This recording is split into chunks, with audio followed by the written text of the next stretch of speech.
Progression for me is life. Progression for me is one of the most important parts of the game. So progression is really important for us in Assassin's Creed 2. You live the life of someone. That was the main idea, you know, when we say, let's have a character for over 30 years.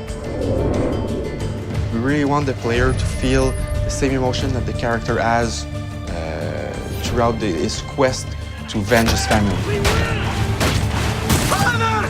Grab the boy!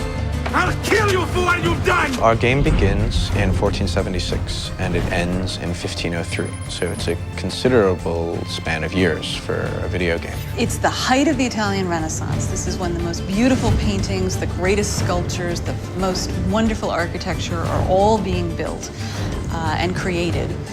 And at the same time, it's a period of political intrigue and drama and violence as well. What do you want, Fieri? So many things. A prettier bride.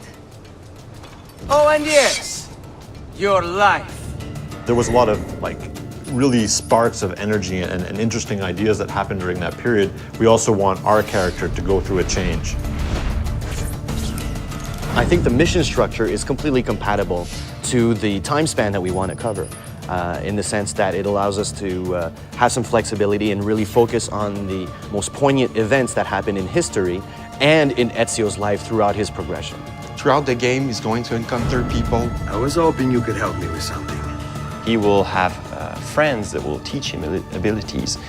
He will be taught fighting by his uncle. He will learn a few skills from the different groups of different factions in the crowd. I'm going to teach you how to survive. He'll also learn by himself a few tricks. And this will make sure that the player progresses in the game in a way that always varies the experience. If your character isn't evolving and it's not, you're not looking, oh, what's my next new toy, or what's the next thing that I'm going to get to play with, the game will feel stale. So it's very, very important that the game feels refreshing. You know, every new mission that you play, there's something to look forward to at the end of it. The more and more the game progresses, the more and more anger he has, and the more he has to let out that anger.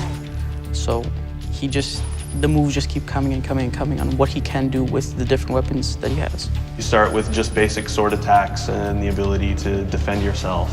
And then we introduce disarming and counter kills, and then from there it all opens up. The player will be requested to actually buy some of his gear. For example, we have the armors, which will give him more health points, hit points in general. He starts with various sets of armor, the first one being just leather armor, and then it moves throughout more metal armor, provides him more protection. In AC1, we sort of gave the player, without any choice, this is what you're going to learn next. Whereas in AC2, the player has much more choice. Since such a large part of Ezio's story is him, you know, answering the question, who am I and what am I doing here and what's my purpose? You can't answer that question in a year or two. You know, it takes the span of almost his entire life.